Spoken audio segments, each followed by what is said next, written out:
wabarakatuh. Waalaikumsalam warahmatullahi warahmatullahi wabarakatuh. Yang terhormat Ibu Kepala Sekolah SMA DTBS Putri, Ibu Rika Sinta Komara MPD.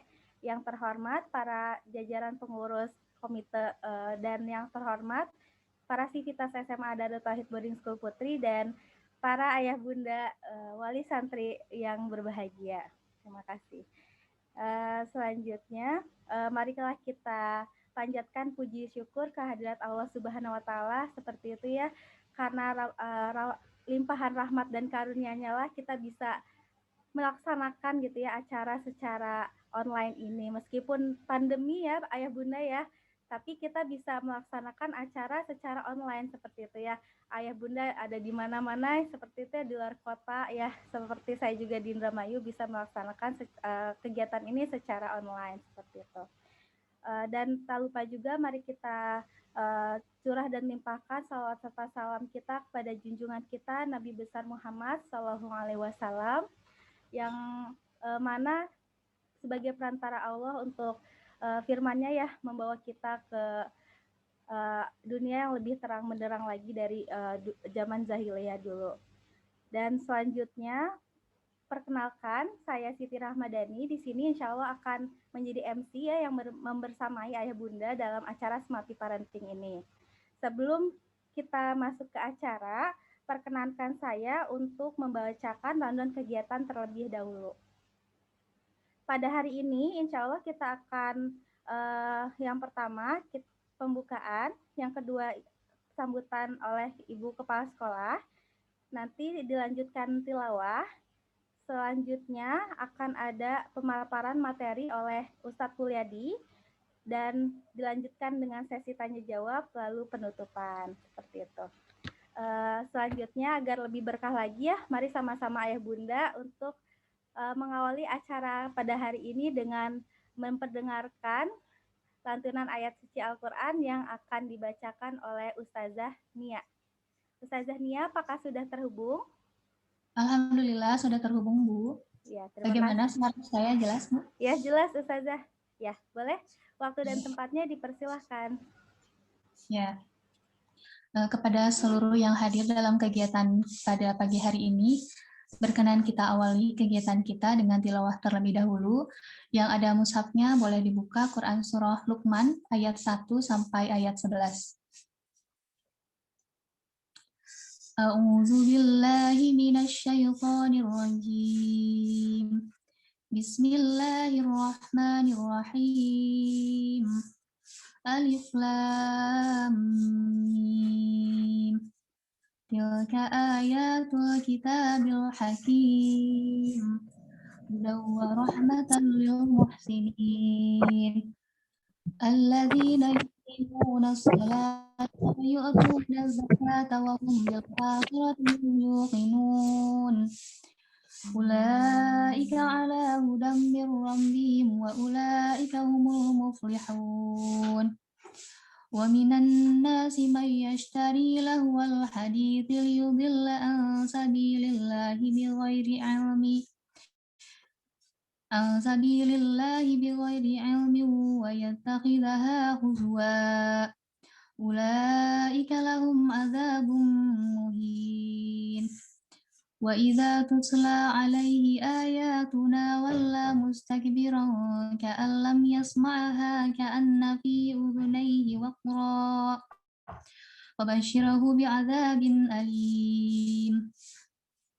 Innal ladzina amanu wa 'amilus solihati lahum jannatun na'im khalidina fiha wa'dallahi haqqan wa huwal azizul hakim. Khalaqas samawati bighairi 'amadin tarawnaha wa alqa fil ardi rawasiya an tamida bikum wa batha fiha min kulli dabbah wa anzalna minas samai ma'an fa ambasna fiha min kulli zawjin karim. Hadza khalqullahi fa'aruni madza khalaqal ladzina min dunihi balidh dhalimuna fi dhalalin mubin. Shadaqallahul azim. Ya, saya kembalikan kepada MC. Silahkan Ibu Rani. Terima kasih Ustazah Nia yang sudah membacakan lantunan ayat suci Al-Quran. Semoga dengan dibacakannya lantunan ayat suci Al-Quran yang tadi ya bisa menambah keberkahan lagi pada acara kita di hari ini. Acara selanjutnya mari kita dengarkan sambutan dari Ibu Kepala Sekolah kita tercinta, Ibu Rika Sinta Komara. Apakah sudah terhubung? Assalamualaikum Ibu Rani. Waalaikumsalam Bu, gimana kabarnya Bu? Baik. Alhamdulillah khair Bu Rani. Alhamdulillah. Ibu sudah siap untuk menyampaikan sambutan? Enggak, insya Allah sudah siap berkangen-kangenan ya sama orang tua nih. Ya, waktu dan tempatnya dipersilahkan ya Bu. Ya baik. Bismillahirrahmanirrahim. Assalamualaikum warahmatullahi wabarakatuh. Alhamdulillahirrahmanirrahim. Wassalatu wassalamu ala asrofil anbiya'i wal mursalin wa ala alihi wa sahbihi ajma'in. Allahumma sholli ala Muhammad wa ala ali Muhammad. Ibu Bapak sekalian, terima kasih sudah meluangkan waktu dan hari ini kita akan mendapatkan satu informasi yang selain penting untuk diketahui Ibu Bapak sekalian, juga mudah-mudahan momen ini bisa dimaknai dengan silaturahmi ya. Apapun aktivitas, kita tahu bulan Ramadan pastinya bermakna ya. Alhamdulillah sudah hadir di sini 89 partisipan ya. Kalau di list kehadiran ada berapa? Sekitar 130 orangan ya. Jadi kita masih menunggu, mudah-mudahan sedang OTW di lobi ya Bu Rani ya. Alhamdulillah Ibu Bapak yang kami hormati, serta hadir pula di sini pengurus komite, kemudian Sivitas SMA Putri yang Ibu banggakan. Sekali lagi terima kasih telah hadir memenuhi undangan kami. Sebetulnya hari ini adalah hari atau jadwal SMAPI Parenting ya. SMAPI Parenting itu adalah satu program yang dirancang oleh sekolah yang bertujuan untuk menyamakan persepsi dalam hal pola asuh anak-anak di rumah dan di sekolah gitu ya. Seperti kita tahu 1 tahun belakangan ini kan kita PJJ-nya online ya. Dan pengawasan yang realnya memang ada di orang tua. Tapi banyak juga orang tua yang merasa kesulitan mengkondisikan anak-anak dan juga merasa memiliki keterbatasan dalam hal mengawal pembelajaran begitu. Tentu saja ini bagian yang harus kita hadapi dan dicarikan solusi ya. Salah satunya adalah melakukan satu pembinaan yang di dalamnya terlibat antara sekolah dengan orang tua. Ini kami rancang dalam program SMAPI Parenting begitu. Mudah-mudahan ini acaranya bermanfaat begitu, dan ini kita rancang sistematis begitu ya. Narasumbernya juga narasumber yang satu gitu ya, tidak berpindah-pindah kecuali event khusus seperti kemarin kita undang Ibu Wali Kota ya, Ibu Wali Kota karena beliau punya semangat begitu untuk membangun keluarga yang bertauhid gitu, dan alhamdulillah waktunya juga pas, dan itu kemarin dibuka untuk umum juga. Nah selanjutnya akan disampaikan SMAPI Parenting sesi kedua begitu ya. Nah selain itu Ibu Bapak sekalian, bulan Ramadan ini kami juga akan melaksanakan satu event yang dikerjasamakan dengan komite. Jadi ini sebetulnya hajatnya komite yang dikolaborasikan dengan sekolah melalui peran atau optimalisasi Stugop. Stugop itu OSIS Bu kalau zaman kita mah, tapi anak-anak pengen lebih keren katanya. Stugop. Stugop itu apa? Student Government ya, sama-sama aja lah Ibu Oktin, eta teh OSIS juga lah zaman kita mah dulu. Anak-anak milenial kan sukanya yang apa asing gitu ya. Wis nggak apa-apa, sok apa. Stugop katanya ya begitu. Nah ini sejak awal sekolah kita berdiri ini sudah digagas dan alhamdulillah ini menjadi bagian dari pembelajaran anak-anak dan kolaborasi program antara sekolah dan komite. Maka sangat berharap sekali Ibu Bapak yang punya rezeki lebih begitu ya. Alhamdulillah Ramadan ini kan amalnya dilipat gandakan dan momen Ramadan hanya setahun sekali, dilipat gandakan setiap amal juga semoga tidak kita sia-siakan. Sebetulnya ya bisa kemana aja, tapi kami mengajak di bulan ini gitu ya, kita support untuk kegiatan Baksos karena selain untuk kita pahalanya juga mendukung program sekolah dalam hal pembelajaran untuk anak-anak kita semua begitu ya. Alhamdulillah menurut catatan sih banyak ya orang tua yang support gitu ya, yang ikut berdonasi. Tapi kalau dibanding dengan sekolah SD di DT, oh itu lebih banyak lagi mereka donasinya. Aduh, abis jantan panas Bu Optin ya. Nah, nu SD menito seur gitunya. Tapi ya nggak apa-apa, sebetulnya itu nggak dipaksakan. Kami sebagai perwakilan dari sekolah mengajak, ayo donasinya sambil membantu aja di program Baksos begitu. Karena tanggal besok ya kalau tidak salah Bu Rani, besok sudah harus melakukan penyebaran. Kita kerjasamanya dengan DTP juga, dari Tauhid Peduli ya. Dan ini bagian dari kepedulian kita terhadap warga sekitar, baik yang di wilayah Gerlong atau yang di wilayah Eko Pesantren begitu. Jadi ini bagian kepedulian kita karena kita berada di tengah-tengah mereka begitu.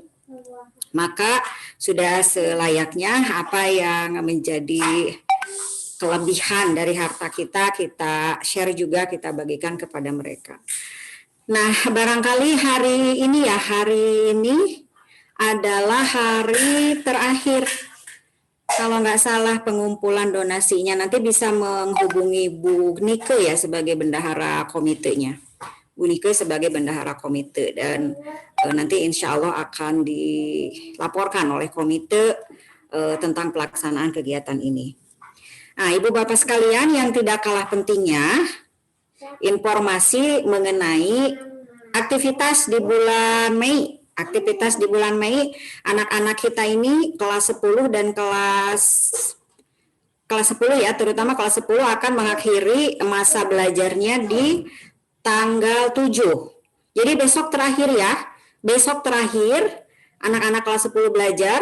Kok kelas 8 nggak sama Bu Rika? Iya, karena kelas 8 masih ada undangan ya dari GO untuk mengikuti webinar tentang persiapan PTN tahun depan. Tuh, tahun depan udah kita siapkan ya. Ini ada undangan gratis dari GO, dimanfaatkan karena sekolah juga mewajibkan anak-anak kelas 11 terutama ya untuk mengikuti aktivitas itu. Sementara kalau untuk kelas 12 ini masih rangkaian program Hikmat Santri ya, masih rangkaian program Hikmat Santri dan itu dilakukan secara mandiri dengan bimbingan wali kelas dan wali asuh begitu ya. Dengan wali kelas dan wali asuh nanti mungkin akan dipersiapkan pasca Idul Fitri, anak-anak kelas 12 ini akan presentasi. Jadi walaupun sudah diumumkan kelulusan ya, hasil dari Hikmat ini akan menjadi kelengkapan ya, akan menjadi kelengkapan yang melengkapi skill mereka untuk terjun di dunia masyarakat nanti ya. Begitu Ibu Bapak sekalian. Kemudian ini boleh nggak ya saya bertanya kepada salah satu orang tua santri, siapa nih yang bisa jadi sukarelawan menjawab pertanyaan Ibu Bu Rani? Ya. Ayah Bunda. Siapa ya? Bunda Naila. Bunda Naila. Ada Bunda Naila? Pengen sampling. Bunda, kalau Bunda pengen cepat offline belajarnya atau online juga sudah cukup, Bun?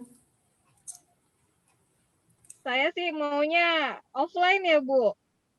Iya. Kita online belajarnya. Betul ya. Coba satu lagi ya, Bu Rani, satu lagi Bunda Naila udah milih offline. Nah ini nih, ini yang ada di depan saya Ibu Optin Konita. Baru duduk langsung ditanya. Bunda Oktin. Mangga Bunda. Kalau Bunda Oktin gimana? Masih tetap ingin online apa offline nih belajarnya anak-anak? Pengennya offline ya, tatap muka. Offline, iya. Baik, Bunda Naila udah. Pengennya offline, tatap muka. Ya, betul. Satu lagi harus ganjil nih, Bu Rani. Siapa ya? Apa ya? Di random aja ya Bu ya. Bunda Nirwa mungkin Bun. Tanya biar langsung jawab. Ya Bunda Nirwa, apakah Nah. bisa? Ada Bapak ini, ada Bapak. Apa? Fatma, Ya, Bapak. coba Boleh Bu. Boleh Bu. di sana ya, yang di Bapak Fatma, iya, yang Halo? di Qatar. yang di Qatar ya, Bapak yang di Qatar. Ya, halo, assalamualaikum. Waalaikumsalam warahmatullahi Iya, Ibu, ini sangat mengharapkan sekali offline. Kebenaran, insya Allah saya mau ulang juga bulan Juni. Ya, baik. Dari 3 orang sampling menyatakan ingin cepat offline dan itu sama dengan kami, Ibu Bapak. Ya, kalau guru nggak bisa ngajar tatap muka, ibarat ikan nggak ada kolam. Ya, betul ya, Ustazah Rania. Jadi kami tuh kehilangan sesuatu yang bisa membuat semangat hidup kami berarti ya, karena ngajarnya online meskipun tetap secara esensi mah tersampaikan ya, tapi asa gimana ya gitu ya, kayaknya orang tua juga sama. Nah maka Ibu Bapak sekalian, insya Allah kalau tidak di akhir Mei, kita di awal Juni akan melakukan sosialisasi tentang persiapan sekolah tatap muka atau PTM, persiapan pembelajaran tatap muka. Ini menindaklanjuti dari surat keputusan SKB 4 Menteri bahwa di tahun ajaran nanti 2021-2022 sekolah harus didorong melakukan pertemuan secara tatap muka, secara offline. Walaupun di di peraturan pemerintah setempat seperti kita nih ya, SMA Putri ini Ibu Bapak, kan izin operasionalnya masih diurus. Jadi secara administratif kami masih diklaim sebagai siswi atau PTK-nya sebagai di SMA Putra ya. Jadi semua administrasi, dapodik dan lain-lain di sana gitu ya. Tetapi karena lokasi kita di Kota Bandung, maka ya hal-hal yang berkaitan dengan COVID itu ya di mana berdasarkan kewilayahan. Jadi kami itu 2 ngurusnya Bu. Ke Bandung Barat juga iya karena masih di situ ya di SMA Putra secara administratif. Di Kota Bandung juga kami lakukan persyaratannya. Nah di Kota Bandung ini kami sedang melakukan memenuhi persyaratan-persyaratan itu. Salah satunya adalah bagaimana sekolah menyiapkan sarana prasarana infrastruktur untuk menjelang PTM ini. Kemudian juga intinya ya dari seluruh kebijakan yang ada itu intinya ada di izin orang tua. Intinya ada di izin orang tua. Jadi kalau orang tua tidak mengizinkan, tidak apa-apa, tidak ada yang memaksa begitu ya. Tapi bagaimana kalau semua orang tua mengizinkan, sementara aturan itu memberikan informasi bahwa di bulan awal itu tidak langsung sekaligus 100% anak-anak masuk Bu. Jadi aturannya itu 25% dulu, kemudian bulan selanjutnya naik lagi jadi 50%, bulan selanjutnya naik lagi jadi 100%. Dengan catatan tidak ditemukan kasus COVID begitu.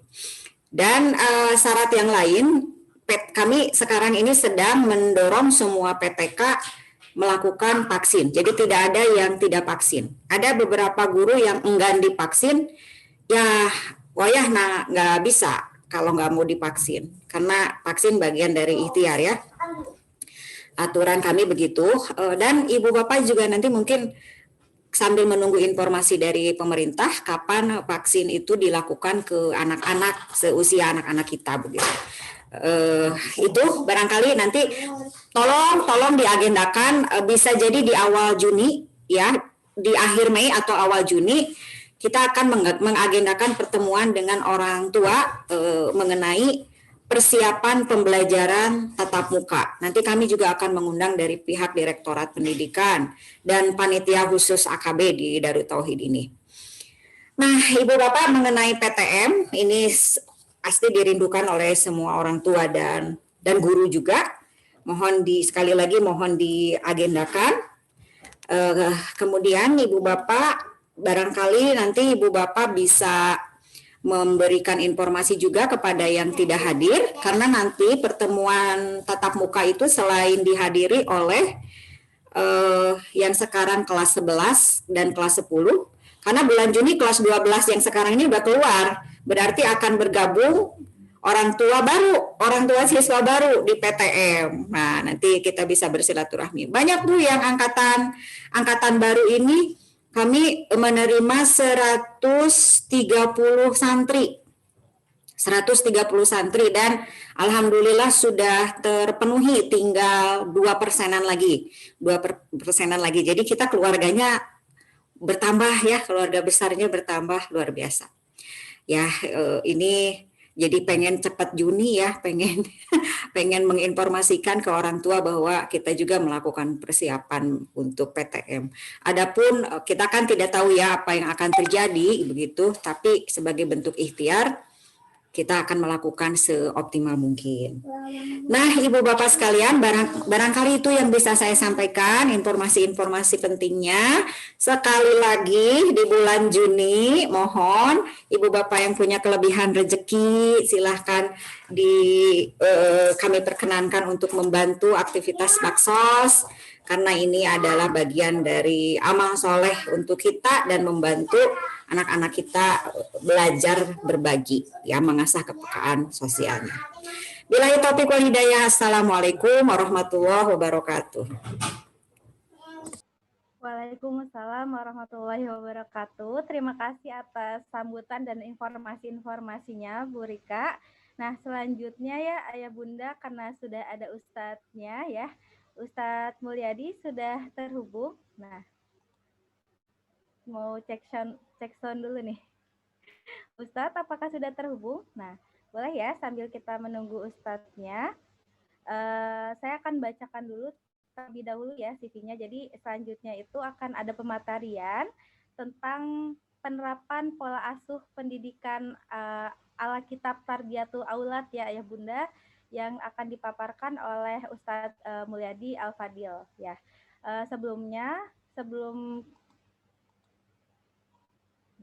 Sebelum kita masuk ke pematerian Ustadz Mulyadi, alangkah baiknya saya akan membacakan CV-nya terlebih dahulu ya. Ya, CV-nya itu Ustadz Mulyadi ini lahir di Bandung 30 Maret 1975, beralamatkan di Jalan Bukit Indah 2, nomor 34 Cihanjuang, Bandung Barat. Suami dari seorang istri dan ayah dari 3 orang anak. Telah menempuh pendidikan di SD Sukakarya 1, SMP Syarifiyah, SMA Negeri 24 Bandung, dan berpesantren di Tazibul Wasiyah, dan menamatkan S1 di STAI At-Taqwa Bekasi Fakultas Dakwah, lalu melanjutkan di S2 UPI Bandung Program Studi Pendidikan Umum, dan selanjutnya menamatkan S3 di UPI juga Program Studi Pendidikan Umum dan Karakter, dan beliau juga salah satu dari Ketua Lasnas Syariah dan salah satu Dewan Asatid Ponpes Darut Tauhid ya. Ustadz, apakah sudah terhubung? Ya, Assalamualaikum. Waalaikumsalam warahmatullahi. Ya, bagaimana kabarnya Ustadz? Apakah sudah siap memberikan materi yang luar biasa nih tentang Tarbiyatul Aulad? Alhamdulillah, siap. Ya, mangga. Ustadz, untuk waktu dan tempatnya dipersilahkan. Siap. Sebentar. Ini filenya lagi loading. Tadi kebetulan agak loading dulu.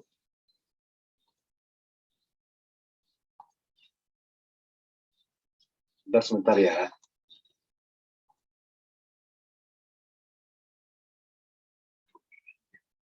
Maaf Ayah Bunda tadi ke mute. Untuk ya, sambil kita menunggu Ustadznya ya, Ayah Bunda mangga dipersiapkan ya untuk menyiapkan catatan ya gitu ya. Karena mungkin kalau misalnya tidak dicatat jadi suka lupa ya Ayah Bunda ya. Kayak seperti anak-anak juga suka lupa nih kalau misalnya nggak dicatat gitu ya. Jadi supaya ilmunya nanti bisa diaplikasikan dengan baik dan diingat dengan baik, boleh disiapkan catatannya ya. Ustadz, apakah Baik. sudah siap? Siap Bu, mangga. Ya, mangga Ustadz. Bismillahirrahmanirrahim. Assalamualaikum warahmatullahi wabarakatuh. Waalaikumsalam warahmatullahi wabarakatuh. Alhamdulillahirabbil alamin. Alhamdulillahilladzi anzala sakinata fi qulubil mu'minin liyazdadu imana ma imanihim. Asyhadu an la ilaha illallah wahdahu la syarikalah wa asyhadu anna Muhammadan abduhu wa rasuluhu alladzi la nabiyya ba'da amma ba'd. Alhamdulillah, puji syukurannya milik Allah, salawat salam semoga dilimpah curah kepada Nabi kita, teladan hidup dan kehidupan kita, uswah dan qudwah kita, Nabi Muhammad sallallahu alaihi wasallam. Alhamdulillah, terima kasih Ibu Rika, Bapak Ibu guru, para musrifah, dan juga yang saya hormati Ayah Bunda, orang tua dari siswi atau santriwati SMA Darut Tauhid Boarding School Putri. Alhamdulillah, izin Allah kita berjumpa kembali ya. Ini sesi kedua di pembahasan kitab Tarbiyatul Aulad, bagaimana mendidik anak dalam konsep Islam, ya, konsep Islam tentang pendidikan anak, yang kitabnya ditulis oleh Dr. Abdullah Nasiulwan.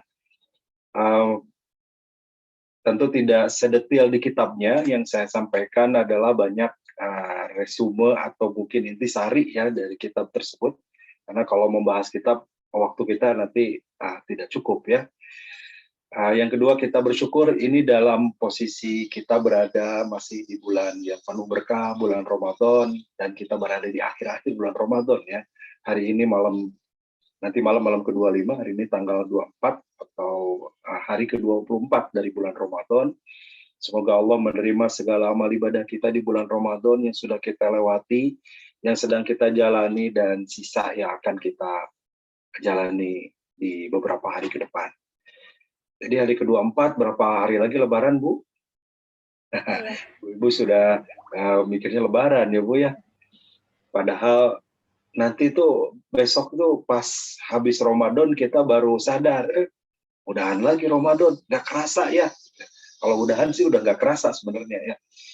Tapi yang harus kita evaluasi, jangan-jangan amal kita masih kurang, jangan-jangan kita belum berusaha optimal di Ramadan tahun ini. Nah, semoga waktu tersisa Bapak Ibu sekalian kita optimalkan ya, sehingga benar-benar kita menjadi pemenang di bulan Ramadan ini, karena pemenang itu tidak banyak ya, juara itu biasanya tidak banyak, tapi yang menang itu adalah yang memang sampai garis finish, sampai akhir bisa menjalaninya. Bapak Ibu sekalian, fokus hari ini pembahasan kita di Tarbiyatul Aulad akan membahas tentang bagaimana pendidikan anak dalam keluarga ya. Karena kalau kita berbicara ranah pendidikan itu selalu kepada 3, keluarga, lingkungan sekolah, dan masyarakat. Walaupun nanti saya akan munculkan juga bagaimana lingkungan sekolah dan lingkungan masyarakat sebagai perbandingan dari literasi lain, tapi fokus kajiannya sebenarnya di pendidikan keluarga, sebagaimana dalam Tarbiyatul Aulad, bahwa pendidikan keluarga itu adalah pendidikan yang paling fundamental, yang paling mendasar, yang paling awal bagi seorang untuk bisa mengetahui lebih luas pengetahuannya. Terlebih kalau kita dalam Islam adalah gerbang untuk bisa mengenal ilmu dalam Islam, termasuk gerbang untuk mengenal Allah. Kalau anak-anak kita bisa mengenal Allah, syariatnya lewat kita sebagai orang tuanya, mudah-mudahan inilah yang merupakan amal soleh kita, amal jariah kita. Besok lusa kita wafat, jariah ini akan mengalir. Ketika anak-anak kita mengamalkan ilmu yang kita berikan, mereka melakukan apa yang kita ajarkan, mereka menerapkan dalam hidupnya walaupun sederhana, maka itu adalah bagian jariah kita mudah-mudahan sebagai orang tua. Baik Bapak Ibu sekalian, saya izin share screen ya materinya.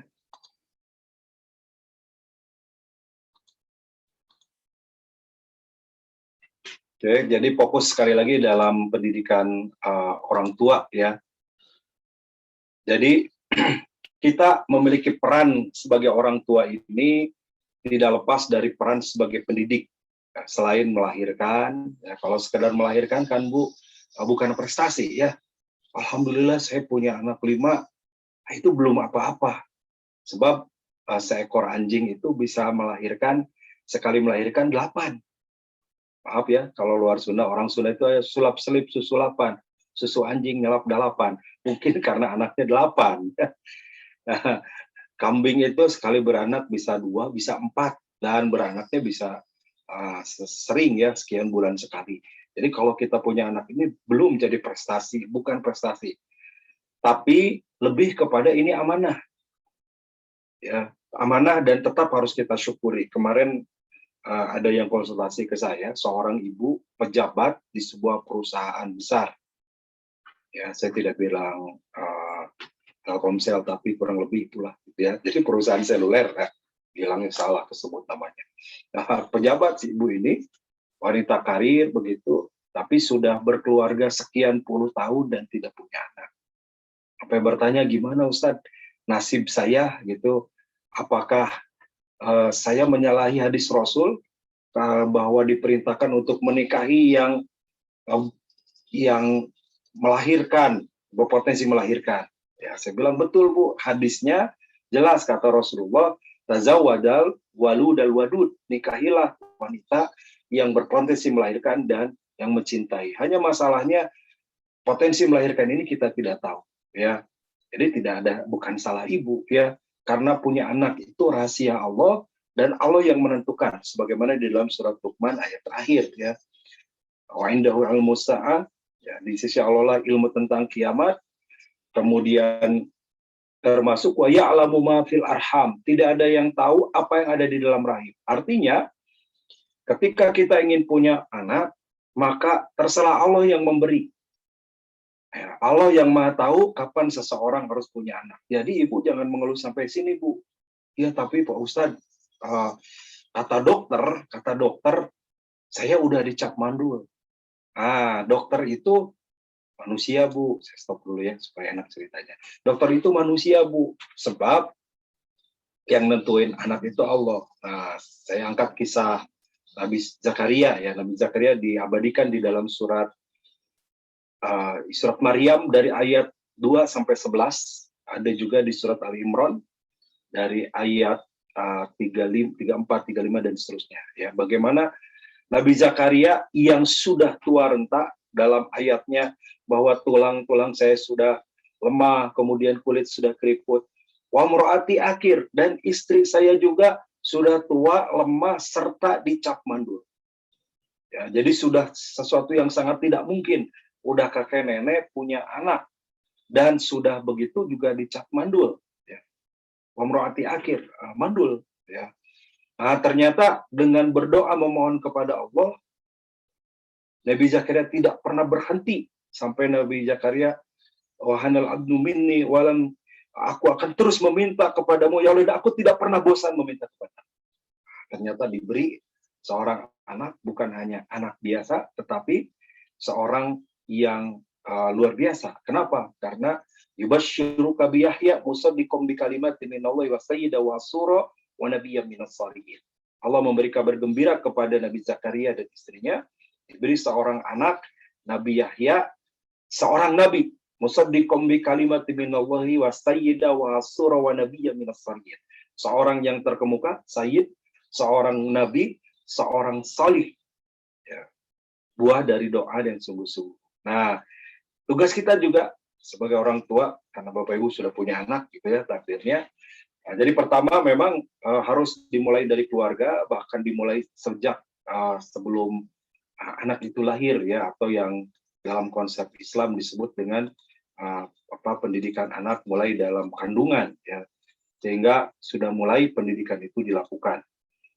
Nah, peran orang tua sebagaimana juga ini ayatnya masyhur ya, bahwa sebagai orang tua kita memiliki kewajiban dan menjadi hal yang harus kita pertanggungjawabkan di hadapan Allah dengan kita memiliki anak ini. Ya ayyuhalladzina amanu qu anfusakum wa ahlikum nara. Wahai orang-orang beriman, peliharalah diri kalian dan keluarga kalian dari api neraka. Jadi sebelum bicara yang lain, sebelum keluar, sebelum mengajak yang lain dan seterusnya, maka kita diperintahkan terlebih dahulu untuk menjaga diri dan keluarga kita. Waquduhan nas wal hijarah, ya, maka keluarga dari neraka yang bahan bakarnya dari api, ya, maaf, dan bahan bakarnya dari manusia dan batu. Alaiha malaikatun gila, di dalamnya ada malaikat-malaikat yang sangat kasar dan keras, la ya'sunallah, yang mereka tidak melanggar perintah Allah, ma'amaruhum wa yaf'alu ma yu'marun, serta mereka pun mengerjakan apa yang Allah perintahkan. Nah, ini diperingatkan oleh Allah agar kita menjaga diri kita, keluarga kita dari api neraka, bahkan digambarkan dahsyatnya neraka di sini. Jangankan api neraka, api naroko, mual kiat, ya Bu. Ya, jangankan api neraka, api rokok aja nggak kuat. Alhamdulillah bahwa Bapak di sini tidak ada yang merokok ya, karena lagi puasa. Tapi kalau yang perokok itu, saya pernah tantang yang merokok, Kang, merokok berapa sehari? Saya 4 bungkus, Ustaz. Wah, hebat. Terus coba berani nggak dihisap dengan apinya? Oh, nggak berani katanya. Yang dihisap itu hanya asapnya. Jangankan apinya, percikannya aja itu nggak bisa mereka, nggak kuat para perokok itu ya. Sehingga saya bisa membedakan, Pak, kalau ada Bapak di sini perokok atau bukan. Ya, dilihat dari apa? Dari celananya ya. Biasanya suka banyak bolong-bolong celananya dari serpihan rokok, nah itu perokok.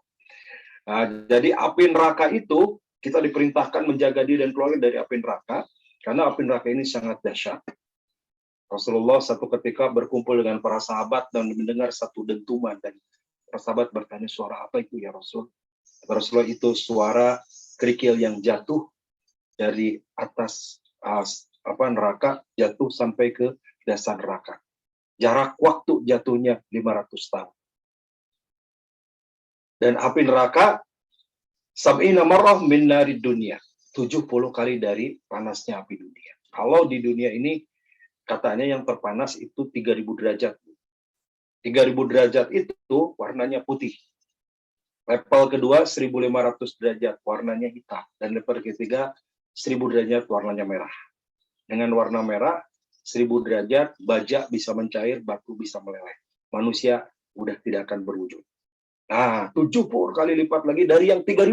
Itu baru 1000 yang tadi ngelelehin baja ya. 3000 tentu lebih dahsyat. Kali 70 kali lipat. Jadi mudah-mudahan di Ramadan juga membuat kita di 10 ketiga ini sebagaimana dijanjikan oleh Rasulullah, itkum minanar, ada pembebasan dari api neraka. Mudah-mudahan kita termasuk kepada yang dibebaskan dari api neraka. Prioritas adalah anfusakum wa ahlikum naro. Prioritas adalah menjaga diri dan keluarga kita dari neraka ini. Nah, tentu saja bagaimana nih supaya menjaganya keluarga kita dari api neraka? Pendidikan orang tua menjadi hal yang menentukan.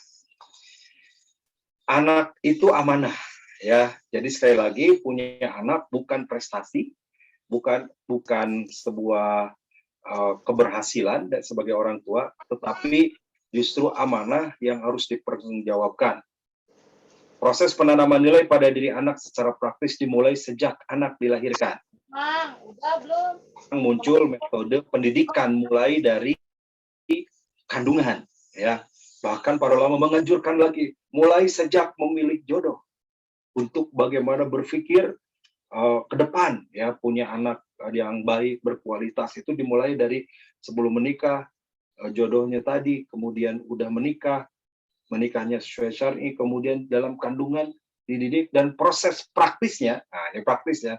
Kalau ini kan tidak praktis kalau masih dalam kandungan. Dimulai sejak setelah anak dilahirkan.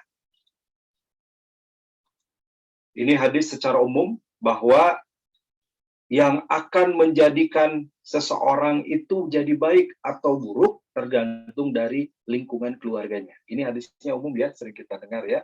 Wa Nabi Hurairah radhiyallahu anhu annahu kana yaqulu qala, ini rada loncat nih sedikit. Qala Rasulullah sallallahu alaihi wasallam, ma min mauludin ila yuladu alal fitrah. Tidaklah setiap yang lahir kecuali dia lahir dalam keadaan fitrah, suci. Anak yang lahir ini suci. Ya, walaupun namanya bukan ibu suci, gitu ya. Tapi anak lahir ini suci. Ya. Oh, itu kan hasil perzinahan. Yang berzina itu orang tuanya, yang dosanya orang tuanya, anaknya nggak kebawa dosa. Gitu ya. Lahir dalam keadaan fitrah. Fa'abawahu. Nah, maka abawahu. Aba ini bisa diartikan bapak secara langsung, atau orang tuanya, atau bisa saja lingkungannya. Tapi secara arti tekstual, fa'abawahu, bapak atau orang tua, itulah peran keluarga yang akan menjadikan yuhawidanihi au yunassironihi au yumajisanihi, menjadikan anak itu menjadi seorang Yahudi, Nasrani atau Majusi. Kama tunjahul bahimatan jam'a atusinuna min jad'ah. Sebagaimana Rasulullah menggambarkan ketika seekor hewan melahirkan, maka hewan itu akan mengikuti induknya, begitu. Hal tusinul jad'ah, kata Rasul, apakah ada yang aneh? Ya, tidak ada yang aneh ya. Seekor sapi pasti melahirkan anak sapi. Tidak mungkin seekor sapi anaknya tikus. Ya. Seekor kambing anaknya pasti kambing lagi. Tidak mungkin kambing melahirkan ayam. Rasul memberikan gambaran. Kalau bapaknya baik, bagus, soleh, soleha, maka itu akan bisa membentuk anaknya, keluarganya menjadi baik. Kurang lebih begitu ya kesimpulan dari hadis ini. Baik, saya lanjutkan. Nah, kepada pendidikan di keluarga, tarbiyatul aulad, pendidikan anak ini, fil ailah, dalam keluarga, memiliki poin tanggung jawab. Di antaranya, satu, dalam kitab ini secara singkat ya disampaikan, memelihara dan membesarkan anak. Ini tanggung jawab kita sebagai orang tua ya. Dan ini bentuk paling mendasar dari tanggung jawab setiap orang dan merupakan dorongan bagaimana bisa mempertahankan kelangsungan hidup manusia. Ya, ada bagi peran nih, ayah peran sebagai kepala rumah tangga yang juga berperan untuk mencari nafkah, untuk menghidupi keluarga secara finansial. Nanti ibu yang di rumah yang mengelola, pengelolaan itu dalam bentuk mengurus keluarga sehingga sesuai dengan peran dan porsinya, dan itu merupakan upaya menjalankan kelangsungan hidup, begitu. Yang kedua, tanggung jawab pendidikan dalam keluarga melindungi dan menjamin kesamaan baik jasmani maupun rohaniah. Ya, dari berbagai gangguan penyakit dan penyelewengan kehidupan dari tujuan hidup yang sesuai dengan falsafah hidup dan agama. Yang kedua, artinya kita harus menyeimbangkan nih Bapak Ibu pendidikan kepada anak kita baik jasmani maupun rohani.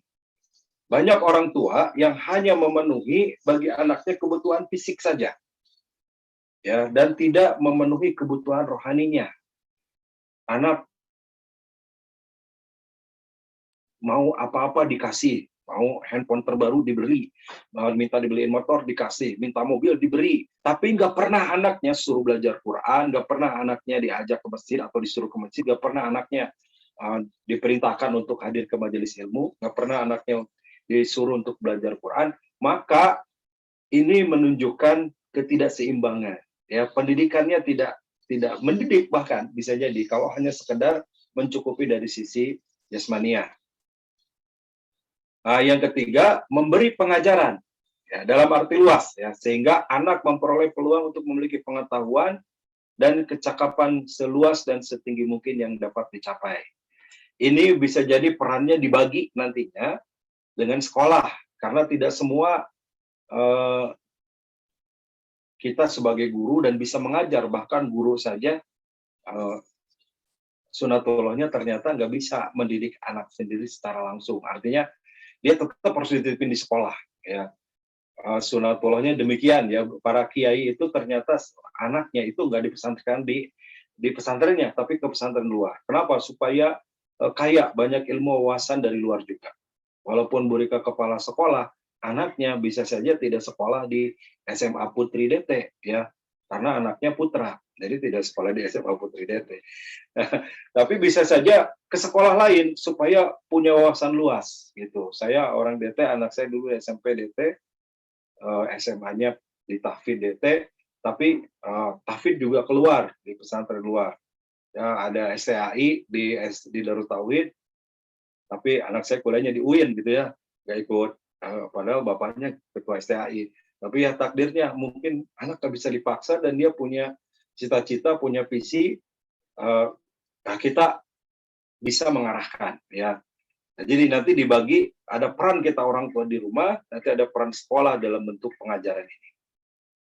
Halo, masih ada Bu?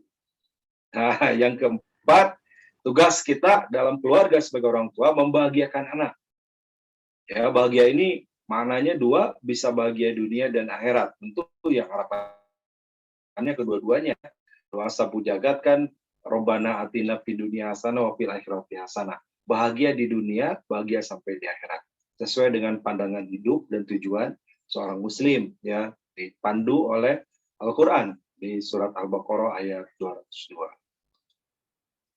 Nah, saya lanjutkan. Berikut adalah pokok ajaran di keluarga, ya. Dalam menjalankan pendidikan dalam keluarga, maka hal pokok yang mesti ditanamkan orang tua kepada anaknya adalah masalah tauhid. Nah, ini yang dituntut sebenarnya, ya.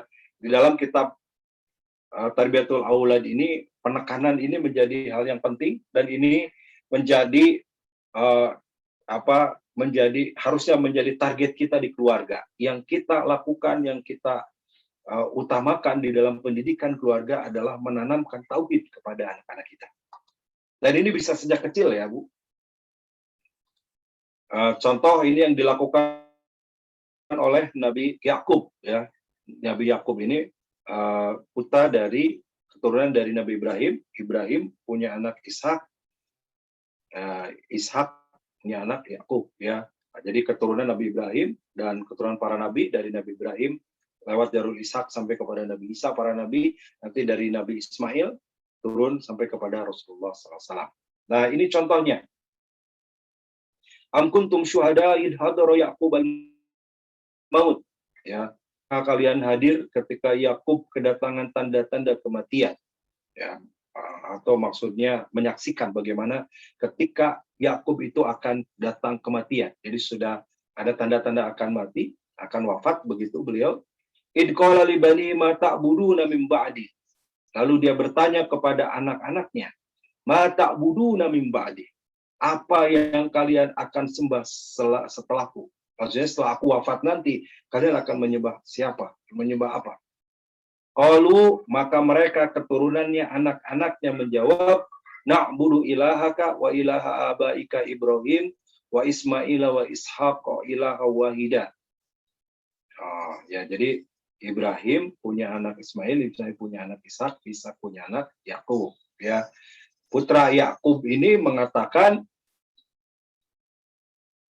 na'budu ilahaka, kami akan beribadah kepada Tuhanmu, wa ilaha abaika Ibrahim, dan Tuhan Tuhan bapakmu Ibrahim, Ismail, Ishak. Ya, Tuhannya Nabi Yakub, Tuhannya Nabi Ibrahim, Nabi Ishak, Nabi Ismail, semuanya sama, yaitu Tuhannya Allah. Ilaha wahidan, Tuhan yang satu. Wanahnu lahu muslimun, dan kami sebagai seorang muslim. Ini sekali lagi bagaimana penanaman, saya tutup dulu ya, saya lanjutkan dulu. Bagaimana penanaman di dalam keluarga tentang tauhid, ini yang paling utama, ya. Sampai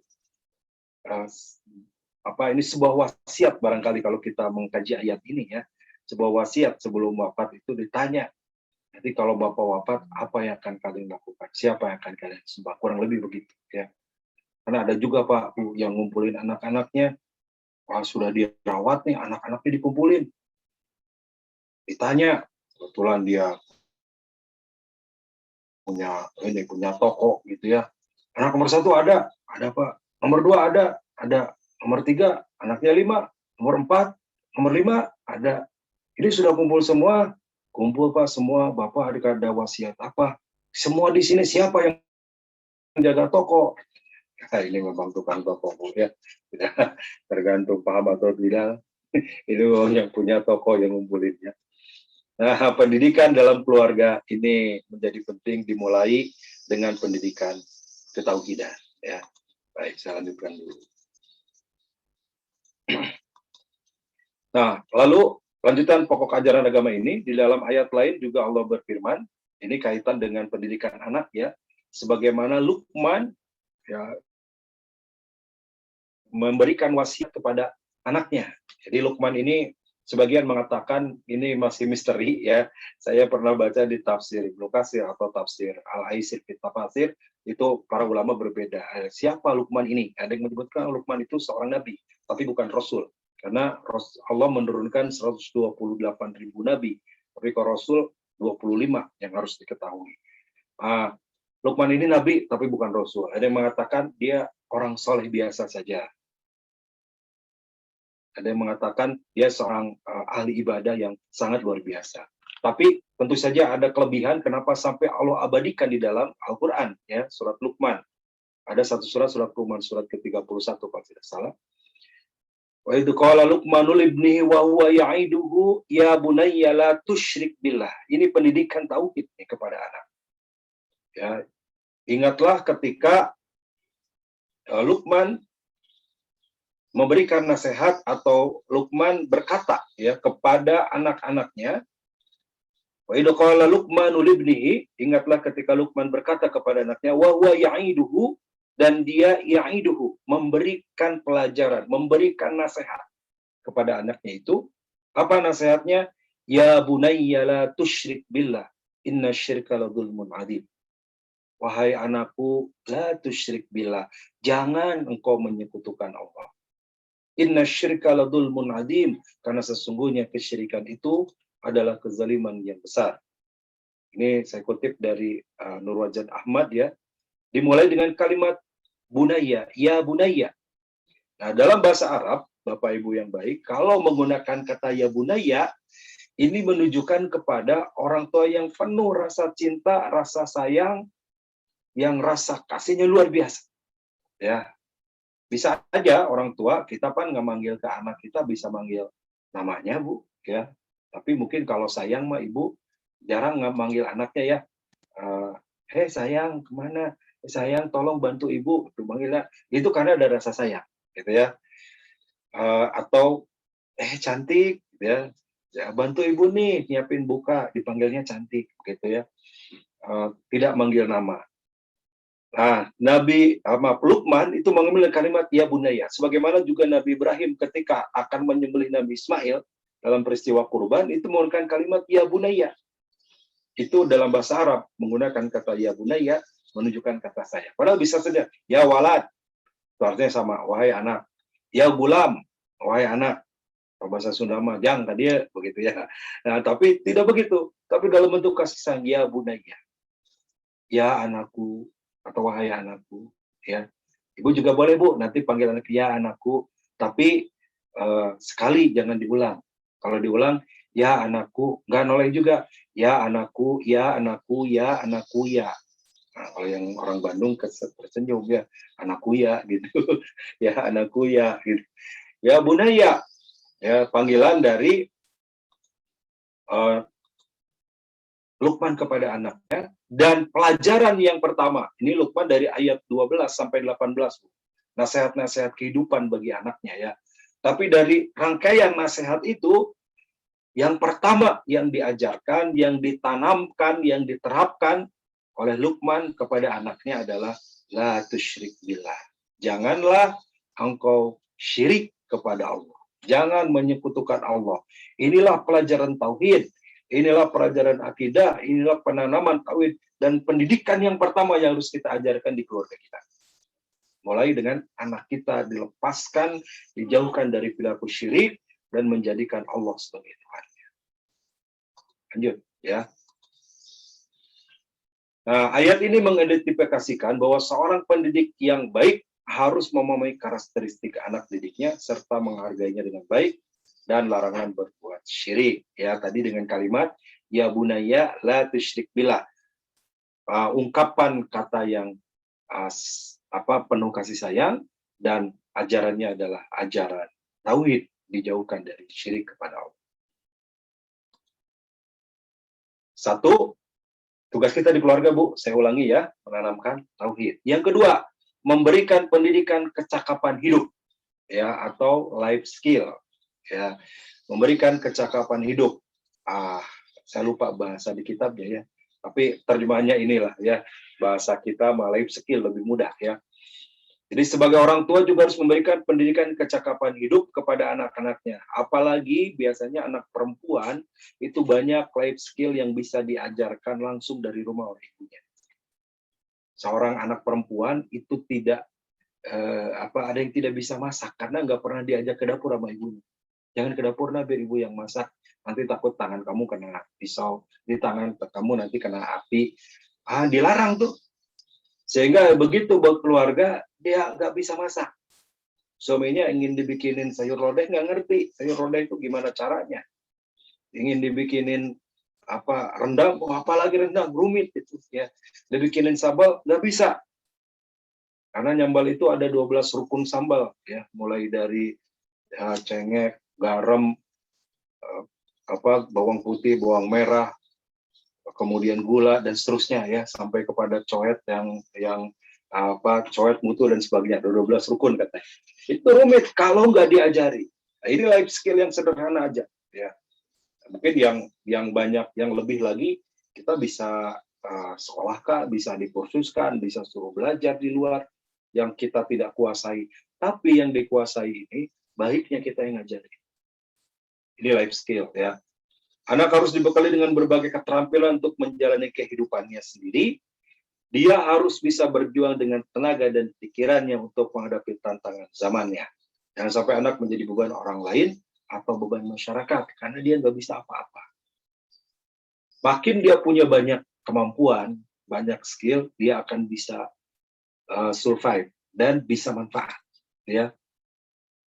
Sehingga Allah memperingatkan kita dalam surat An-Nisa ayat 9 ya, wal yashal ladzina law taraku min khalfihim dzurriyyatan di'afan khafu 'alaihim. Hendaklah kalian takut kepada Allah seandainya meninggalkan generasi di belakang kalian adalah generasi yang lemah. Ya, bagaimana bisa jadi lemah fisik? Jangan sampai anak kita lemah fisiknya. Bisa jadi lemah ekonominya. Ya, mudah-mudahan dan kita berharap anak kita secara ekonomi lebih baik, lebih mapan, lebih kaya dari kita orang tuanya, supaya bisa banyak sedekahnya. Jangan sampai terlebih lagi anak kita lemah imannya, buruk akhlaknya. Ini harus kita khawatiri. Dan kita harus tanamkan skill ini. Bisa jadi skillnya dalam bentuk life skill, kecakapan hidup tadi, atau mungkin urusan ibadah ya. Ini Bapak Ibu, kita punya kewajiban mendidik anak ini dalam bentuk ibadah juga, tanggung jawab kita. Terutama ketika anak kecil ya. Kalau udah anak SMA sekarang mungkin sudah lewat lah, tapi bisa jadi kan masih ada adik-adiknya ya, tanggung jawab kita. Saya teringat betapa yang disebut amal jariah itu adalah amal yang terus mengalir sampai ketika kita wafat, aliran itu kita dapatkan. Nah, sebelum yang lain, kita lah yang dididik anak kita.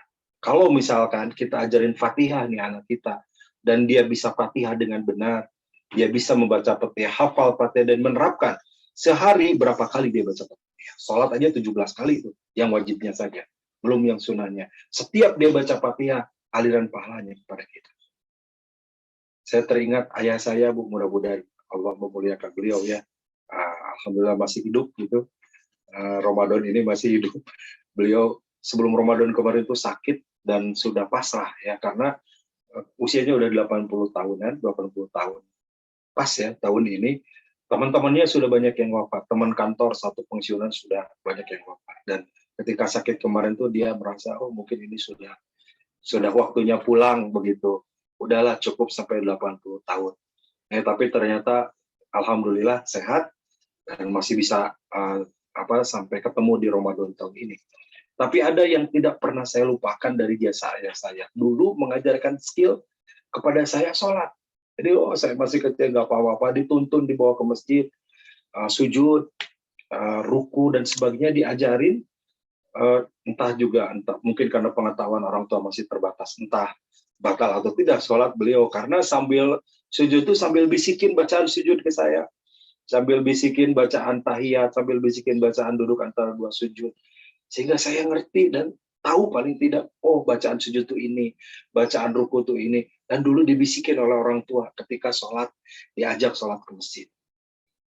Nah, saya berharap semoga ini ngalir nih ke orang tua, paling kalau saya sholat sekarang gitu ya, bisa qiyamul lail, bacaannya paham, itu tidak lepas dari jasa orang tua dulu yang ngajarin saya bisa sholat seperti itu.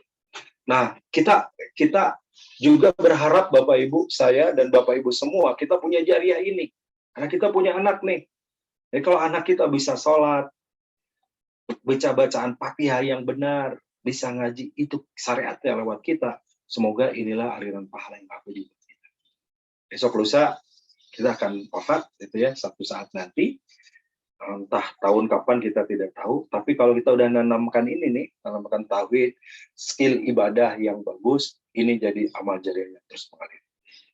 Walaupun tentu life skill tadi sekali lagi tidak hanya bisa jadi ibadah atau bisa jadi hal lainnya yang itu dibutuhkan dalam kehidupan anak kita sampai masa mendatang. Kalau anak kita bisa masak, Bu, itu akan kebawa tuh sampai dia tua, gitu ya. Akan kebawa sampai dia nanti berkeluarga, sampai dia punya keturunan, sebelum sampai dia wafat, masaknya itu digunakan. Mungkin ibu punya life skill lain, bisa menjahit, ajarin anaknya menjahit. Dan anak itu bisa menjahit, itu jadi bekal hidupnya tuh. Kalau bikin baju buat sendiri mah setidaknya lah, gak usah jahit ke orang lain, gak usah bayar, bisa bikin sendiri. Kalau yang baju robek-robek dikit mah gak usah ke penjahit, urus sendiri karena punya skillnya. Kalau enggak ya gak bisa ya, sekecil apapun tidak bisa. Baik Bapak Ibu sekalian, saya lanjutkan. Ini tadi tanggung jawab di rumah ya, tanggung jawab di sekolah karena ranahnya 3. Ini saya sisipkan satu poin tentang tanggung jawab pendidik atau guru, karena di sini ada Bapak Ibu guru atau muslimah juga ya. Jadi ranah pendidikan tadi lingkungan terkecil, lingkungan keluarga, yang kedua lingkungan sekolah, dan ketiga lingkungan masyarakat. 3 ranah ini tidak bisa dilepaskan satu sama lain. Jadi kalau di rumahnya bagus, tapi di sekolahnya nggak bagus pendidikannya, anak kita bisa terkontaminasi dengan yang salah. Walaupun saya yakin tidak ada guru atau sekolah yang ngajarin nggak benar, nggak ada ya. Tapi bisa jadi lingkungan sekolahnya itu. Makanya saya yakin Bapak Ibu menitipkan ke Darut Tauhid ada satu harapan lebih supaya anaknya punya lingkungan yang baik dan punya bekal yang baik dalam hidupnya. Karena di rumah sudah diajarin baik, kemudian ke sekolah dan lingkungan sekolahnya nggak baik, dia jadi nggak baik. Yang ketiga nanti lingkungan masyarakat ya, di sekolahnya baik, di rumahnya baik, masyarakatnya ketika dia gaul dan masyarakat yang tidak baik, maka bisa jadi tidak baik juga. Nah, maka ada peran, selain tadi peran mendidik ini di rumah oleh kita sebagai orang tua, ada peran guru sebagai pendidik. Ya. Guru adalah pendidik profesional karena secara implisit telah merelakan dirinya menerima dan memikul sebagian dari tanggung jawab pendidikan yang dipikulkan, dibebankan kepada pundak orang tua. Nah, jadi saya sangat sedih kalau misalkan ada guru yang sama orang tua itu terjadi kan Bu ya, karena gurunya marah, anaknya nakal, dicubit, itu diadukan ke Komnas HAM. Zaman sekarang mah begitu ya, zaman dulu kita kan biasa dicekrat guru biasa ya. Dan itu membekasnya menjadi introspeksi diri dan tidak melakukan kesalahan lagi. Kalau sekarang membekasnya jadi sakit hati, manggil Komnas HAM, datang polisi dan seterusnya. Kasihan ini guru. Padahal dia sudah menerima tanggung jawab, sebagian dari tanggung jawab pendidikan dari orang tua, karena yang utama itu orang tua. Yang utama bertanggung jawab terhadap putri ibu itu adalah ibu dan bapaknya, sementara sekolah itu membantu. Namun tatkala menyerahkan anaknya ke sekolah, apalagi sekolahnya boarding, ya, walaupun sekarang masih belum offline gitu ya, tadi sudah disampaikan Bu Rika sudah offline nih, mudah-mudahan Mei atau Juni itu kita berdoa. Karena memang agak sulit menanamkan karakter ini kalau pakai online ya, setahu saya agak sulit.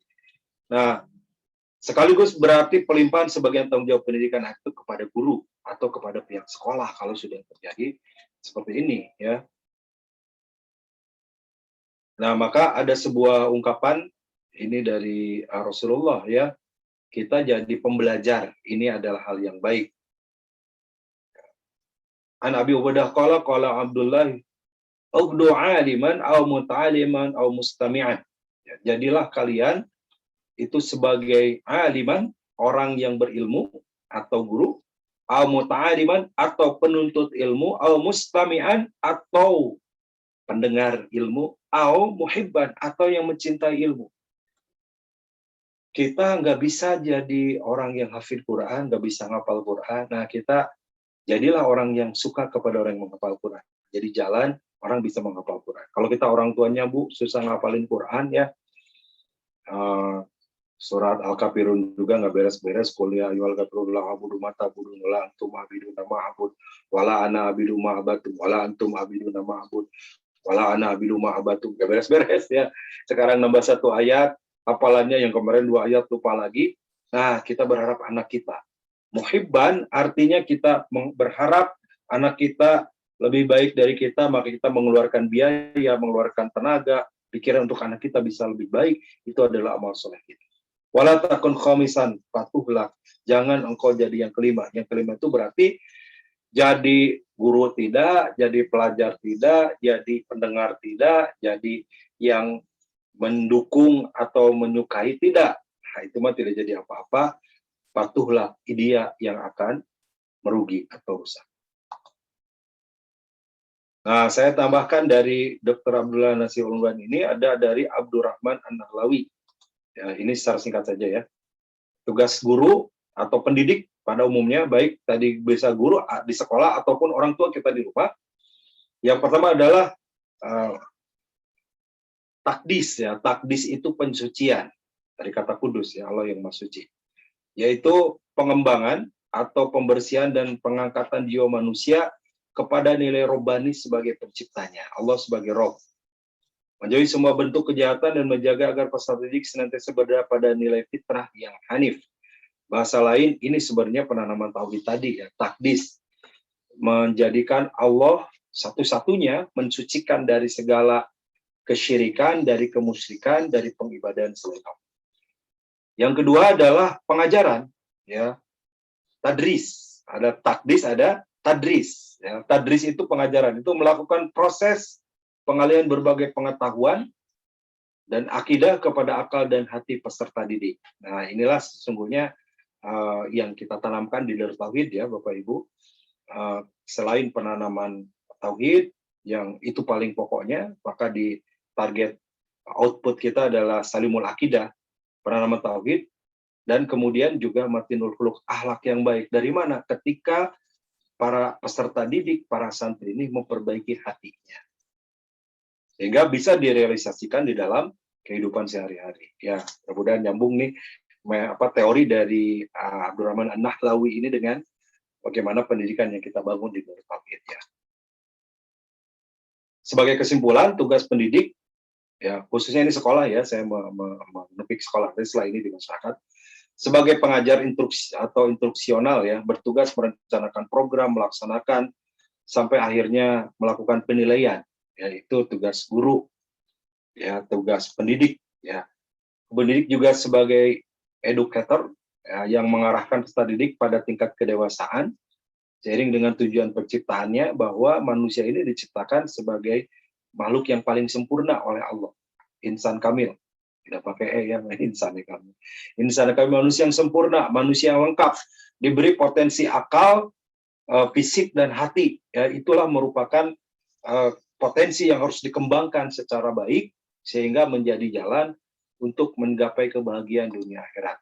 Kemudian guru, sekolah juga bertindak sebagai pendidik sebagai manajerial, ya, mengendalikan, kemudian mengarahkan, mengawasi, mengorganisasi, mengontrol dengan program-program yang dilakukan.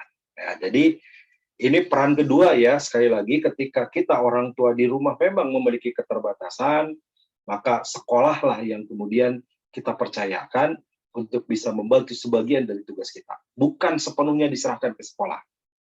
Ya, apalagi sekolah boarding banyak Bu, Pak, orang tua itu merasa udah dipesantrenkan udah ya, sehingga banyak anak yang merasa saya ini seperti dibuang gitu ya, seperti micin budak gitu, buang anak, bukan ya, tapi justru bagaimana ada kesinambungan, termasuk hari ini kita ada parenting, ini tanggung jawab sekolah bahwa orang tua pun harus punya visi yang sama, harus benar juga ketika mendidik di rumah, dan sekolah pun harus sesuai tentunya ketika mendidik di sekolah. Jadi bagaimana kita memerankan peran kita masing-masing. Yang ketiga, pendidikan itu berada dalam ranah lingkungan sosial atau lingkungan masyarakat. Walaupun sekali lagi ini nggak lepas dari peran kita dari rumah, ya kan? Karena rumah itu juga sebenarnya lingkungan sosial, lingkungan masyarakat. Lingkungan masyarakat terkecil adalah rumah. Ada bapak, ada ibu, ada anak, ya. Anaknya mungkin ada 1, 2, 3. Mungkin juga kalau ada keluarga lain yang ikut di rumah, ada warga lain, ada bibi misalkan yang ikut. Mungkin ada pembantu, ada paman, mungkin ada sepupu, itu adalah lingkungan keluarga terkecil, lingkungan masyarakat terkecil di keluarga. Tapi kita tidak bisa dipungkiri, kita akan hidup di lingkungan masyarakat yang lebih luas. Dan masyarakat ini berperan kepada pendidikan anak kita. Baik itu masyarakat lingkungannya bisa dibagi dua lagi, lingkungan sekolah maupun lingkungan masyarakat pada umumnya. Saya ingin cerita sedikit, Bu, ya. Nah, karena ini poin-poin terakhir nih sudah dari masyarakat ya. Dulu ketika awal di DT tahun 98-99 lah ya, kami mengawali pendidikan waktu itu masih pendidikan non formal ya, karena pendidikan formal secara program kita baru tahun 2009 ya, mengawali ada SMK 2000. SMA Putri ini termasuk yang paling baru ya, 2017 atau 2018 mereka ya, sekitar itu ya. Nah, jadi dulu awal-awal tuh kita ngelola santri narkoba gitu ya. Waduh, banyak dibohongi dan kita nggak tahu ilmunya. Tapi satu ketika datang seorang ibu bawa anaknya kelas 1 SMA, sekarang kelas 10 istilahnya ya, kelas 1 SMA di sebuah sekolah favorit di Kota Bandung. Pokoknya kalau disebut sekolah ini tahulah itu sekolah swasta paling favorit. Saya nggak tahu sekarang masih favorit atau tidak. Dulu zamannya, bahkan termasuk zaman saya sekolah itu favorit karena artis, selebritis sekolahnya di situ semua ya. Nah, ibu bapaknya ini sangat perhatian di rumah. Jadi begitu sayang, anaknya cuma 2, 1 kakaknya perempuan masih sudah kuliah. Kemudian dia yang kelas 1 SMA ini laki-laki ya, maaf kalau saya contohnya laki-laki sementara ibu putrinya perempuan ya, mungkin kita ngambil hikmah dari cerita ini walaupun beda gender gitu. Nah, anaknya ini laki-laki dan anak ini diprotek dalam artian saking sayang nggak boleh banyak gaul di masyarakat gitu ya, jadi nggak terlalu kenal dari tinggal di lingkungan komplek. Kemudian juga makannya harus diperhatikan, jadi kalau makan buah itu harus dicuci dengan bersih, itu kan anjuran protokol. Sekarang itu udah dulu tuh tahun 90-an diterapkan harus dicuci dengan bersih, nggak boleh jajan sembarangan begitu. Kalau dulu zaman saya kecil boro-boro dicuci ya, ambil jambu tetangga, jambu air masih ada semutnya, dengan semutnya lumayan gitu ya, daripada nggak ada bumbu pedasnya, dengan semutnya dimakan. Oh itu nggak boleh, dicuci dengan bersih. Makanan harus terjaga, jajan nggak boleh sembarangan. Waktu saya kecil mah beli gorengan, beli cireng itu masih berebut dengan lalat gitu ya, lalatnya hinggap kita makan juga. Ini kok nggak bersih. Sampai akhirnya kelas 1 SMA ini dia sekolah, ketemulah dengan lingkungan teman-temannya yang mungkin anak orang kaya dan sebagainya. Lalu diajaklah main dan ditawarin narkoba. Ini masalahnya ya. Ditawarin narkoba, pakai narkoba jenis sabu. Ini sabu itu disuntikan. Dan katanya, kata para pemakai, saya nggak tahu karena tidak pernah ya, itu mereka lebih senang kalau pakai narkoba itu bersama-sama. Jadi berjamaah mungkin biar pahalanya lebih banyak. Kalau sholat kan berjamaah lebih banyak pahalanya. Sama-sama nih berjamaah mereka pakai, giliran. Satu suntikan itu giliran teman-temannya, dan dia ke bagian terakhir. Nyuntik, setelah itu tiba-tiba badannya demam dan pingsan. Ya, wah langsunglah orang tuanya begitu tahu kabar ini ada di satu tempat, disusul dibawa ke rumah sakit. Apa yang terjadi? Anaknya ini ternyata terkena penyakit dari teman-temannya karena tadi pakai suntikan bekas teman-temannya itu. Jadi pindah tuh. Menular penyakit teman-temannya ke dia. Jantungnya kena, paru-parunya kena, darahnya sudah mulai beku. Sudah hampir sekarat lah begitu ya. Ibunya sampai kata dokter, ini nggak bisa kami angkat tangan. Ini harus berobat ke luar negeri. Kata ibunya, berapapun saya bayar. Ibunya seorang pengusaha, seorang dosen di sebuah perguruan tinggi di Bandung. Bapaknya seorang pengusaha properti. Hanya orang kaya lah. Nggak apa-apa, mau keluar negeri berapapun kami bayar. Anak saya yang penting selamatkan. Nah, sampai berusaha tuh sudah mau ke Australia waktu itu. Tapi ada yang ngasih tahu, pakai obat Cina katanya. Datanglah ke Sinse. Atau sekarang Sinse masih ada nggak ya? Mungkin sudah Sinde gitu. Masih Sinse juga. Dokter orang Cina itu Sinse. Dikasih obat Cina dan bertahap pulih ya. Setelah 4 bulan katanya minum obat itu sudah sembuh. Sekolahnya udah putus karena 4 bulan nggak masuk sekolah. Lalu datang ke DT waktu itu, ya tolong ngajarin ngaji. Saya masih sangat muda belia dulu, Bu. Masih bujang lah masuk DT ya. Ya ngajarin ngaji itu setelah kejadian itu anak ini berubah. Berubahnya badannya yang tadinya gemuk gitu ya, makanannya terjaga, gizinya cukup, sekarang kurus sejak sakit. Dan yang kedua, otaknya berubah. Yang harusnya kelas 1 SMA tadi itu berubah jadi kelas 1 SD lagi. Kenapa? Ada yang putus di aliran saraf-sarafnya. Ya, belajar nulis sama saya alif ba ta sa hanya kuat sampai H, itu aliran dari saraf ke tangan itu terputus. Jadi banyak yang rusak begitu menganalisa dokter, sehingga daya ingatnya pun rusak. Penyebabnya salah gaul, dan itu bahkan gaulnya di sekolah. Ya. Jadi pentingnya sekali lagi mencari lingkungan buat anak kita. Ini kasusnya laki-laki, tapi tidak menutup kemungkinan bagi perempuan. Ya, banyak wanita-wanita yang jadi wanita yang tanda kutip nggak benar begitu ya, dan itu diawali dari teman-teman sekolahnya yang tidak benar. Jadi sebenarnya ibu bapak sudah tepat menyekolahkan di lembaga Islam, sekolah Islam. Ini bagian dari tanggung jawab kita sebagai orang tua. Terlebih juga bagaimana kita memiliki tanggung jawab agar pendidikan anak kita secara akidah terjaga, secara ibadah terjaga. Tapi di sekolah Islam apalagi boarding mahal, ya jauh lebih mahal kalau anak kita kemudian terjerumus kepada hal yang buruk. Jauh lebih mahal kalau kita nggak menanamkan kepada mereka ibadah yang benar, tauhid yang kuat, itu jauh lebih mahal. Bahkan nggak akan bisa terbayar gitu ya dengan uang berapapun kalau kita selamat dunia akhirat. Tapi kalau celaka, uang itu jadi juga tidak ada apa-apanya begitu. Nah, Bapak Ibu yang baik sekali ya, terakhir ya, maaf terakhir tayangannya.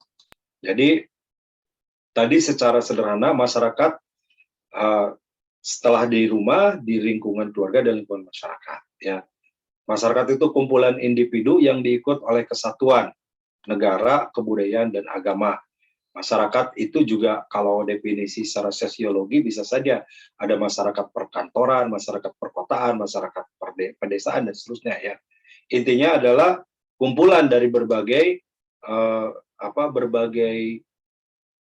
latar belakang, berbagai kondisi, dan kumpulan dari berbagai orang tentu saja ya, menjadi sebuah kelompok masyarakat ya, masyarakat pedesaan dan seterusnya.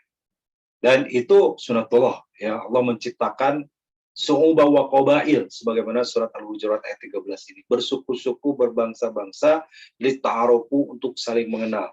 Artinya masyarakat ini akan mendidik, akan membentuk putra-putri kita. Nah, jadi baik atau tidak tergantung dari lingkungan masyarakatnya.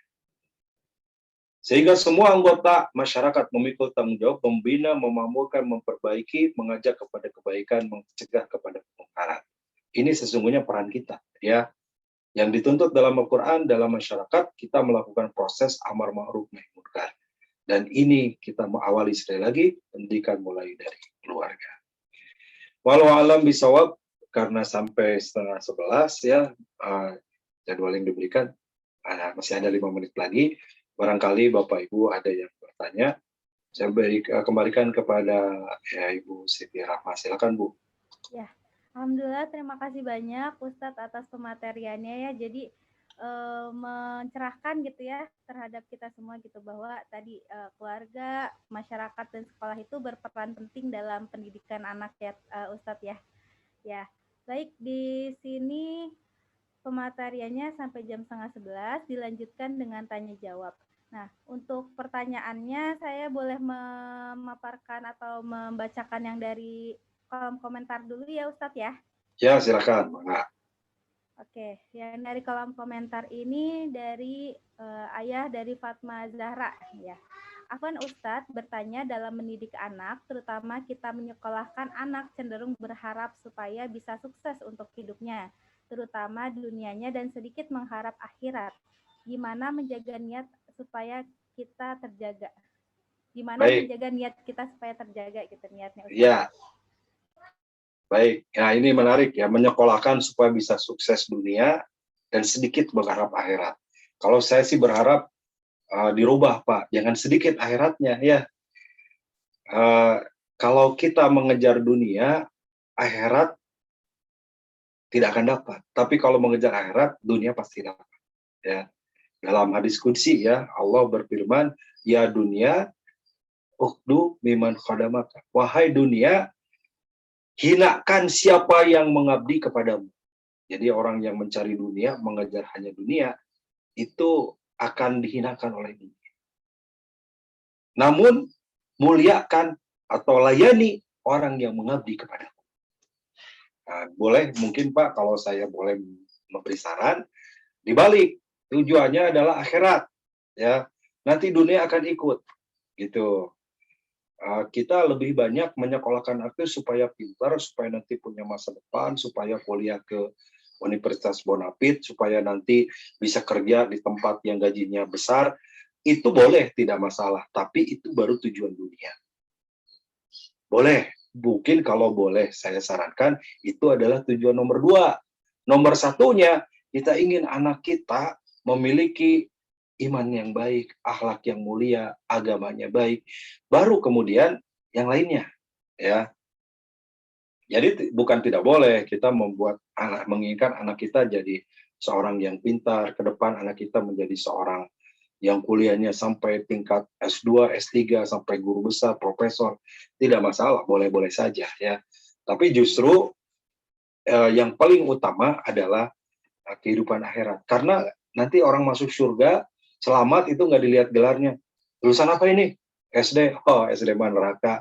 Yang lulusan S2 ke atas yang masuk surga. Enggak, Pak. Ya, itu sukses baru di bidang akademik ya. Dan tidak sedikit justru orang yang akademiknya bagus, punya jabatan, kedudukan, kekayaan, tapi nggak punya iman, justru mereka yang tergelincir kepada keburukan. Di Bandung ini ya, maaf Bapak Ibu yang luar Bandung ya, di Bandung ini ada Lapas Sukamiskin, ya, di Bandung Timur sana, lembaga permasyarakatan Sukamiskin. Saya cerita sedikit ya, saya orang Sukamiskin, saya lahir di sana, ya, bukan di lapas, bukan, ya, hanya tetanggaan dengan lapas. Di situ ada pesantren Sukamiskin juga, di situ ada lapas. Saya lahir di sana, besar di sana, dulu sempat pesantren juga waktu SD di pesantren Sukamiskin, walaupun pesantren Kalong gitu. Ya, pesantren Kalong itu nggak nginep, ya, pesantrennya hanya siang atau malam saja, jadi disebut Kalong, ya. Kalau siang saja mungkin lalai, gitu ya. Ada Kalong, ada lalai, ada kelelawar. Nah, waktu SMP juga saya melanjutkan juga sempat di sana. Nah, kebetulan teman SD itu anak kiainya, saya tanya, ini sebelum saya cerita lapas ya, saya tanya ke anak kiai ini, namanya Ali, saya nggak mau jadi orang sini. Kenapa pesantren kita dinamainnya pesantren Sukamiskin? Itu tuh dari bahasa Arab. Suk artinya pasar, mis artinya minyak wangi. Suk, mis, pasar minyak wangi. Dulu tahun 50-an katanya. Ini tempat orang banyak jualan minyak wangi. Sehingga dibuat pesantren ini. Ya, karena orang Sunda susah bilang suk. miss, suk ini juga pakai kol-kolah ya. Suk, miss, susah. Jadi suka miskin. Itu orang Sunda yang rubah ya.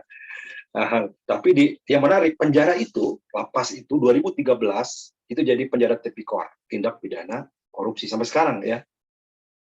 Darut Tauhid tahun 2014 saya ikut juga waktu itu mengadakan pembinaan ke lapas itu, kurang lebih bekerja sama 4 bulan, mulai dari pendidikan agama, pemberantasan buta huruf Quran, sampai kepada pelatihan baris berbaris ya.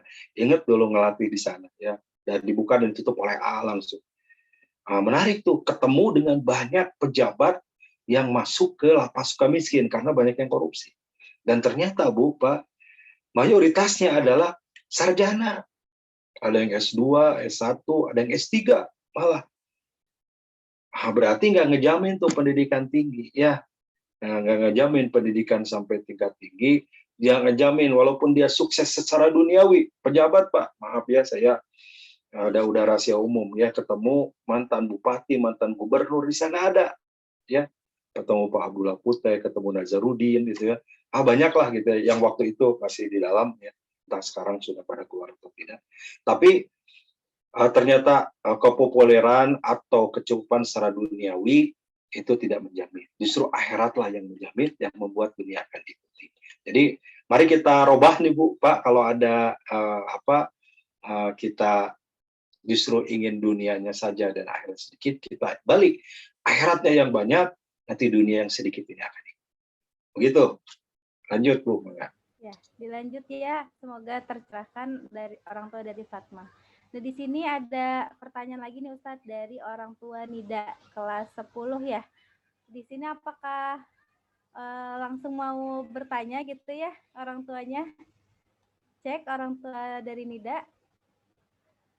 Boleh, kalau tidak boleh dibacakan saja ya. Ya, silakan. Ya, dibacakan saja. Assalamualaikum warahmatullahi wabarakatuh. Izin bertanya Ustadz, bagaimana kiat-kiat pendidikan anak secara efektif karena keterbatasan membersamai keluarga disebabkan tugas di luar kota. Pulang terkadang 1 kali dalam sebulan. Efek dari kondisi ini, komunikasi secara verbal kepada anak-anak sebagai ayah terasa sangat minim. Dari Budiono Ortu dari Nida kelas 10 IPS 1. Ya, mangga Ustadz. Ya, alhamdulillah. Pak Mudiono ya. Ya baik Pak, memang ada beberapa orang tua yang